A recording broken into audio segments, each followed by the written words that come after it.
Менин атым Асан. Мен 8-класста окуйм. Мектепте көптөгөн ийгиликтерге жетишкенмин. Мектепте болсо көптөгөн кысымдарды көрүп, ошол кысымдардын айынан көптөгөн азаптарга да дуушар болуп келемин. Бүгүн да болсо чоңдор менден көптөгөн суммадагы акча талап кылышты. Эгерде алар талап кылган акчаны алып келбесем, анда аягы жаман болоорун айтышты. Апамдан айрылганыма да көп убакыт болду.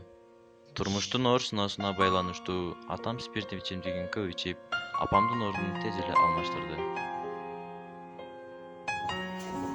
Ana al dağ içip geldikti.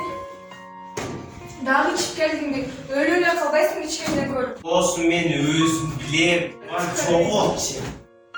Өгөй апам келгенден бери үйдө бир да тынчтык жок. Görüntü korayın arkadaş. Dağı ne içip geldin? Şu жаткан бойдан турбай. А мен болсо жанагы чоңдор талап кылган акчаны кайдан табарымды билбей, атамдан сураганын үйдө. Atasının arkasından manası dağı geldi. Adam bolboysunlar atan ököyünden beypeydiler.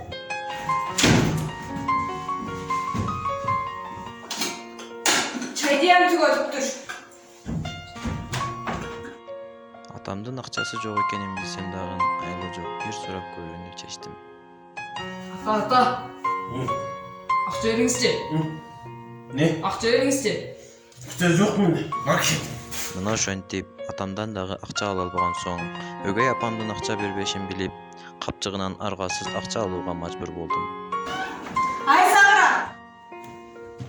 Ne kılasın bu akçanı? Nege aldın? Тагдырдын оор сыноосу атамды эле эмес, мени да кыйынчылыктарга салды.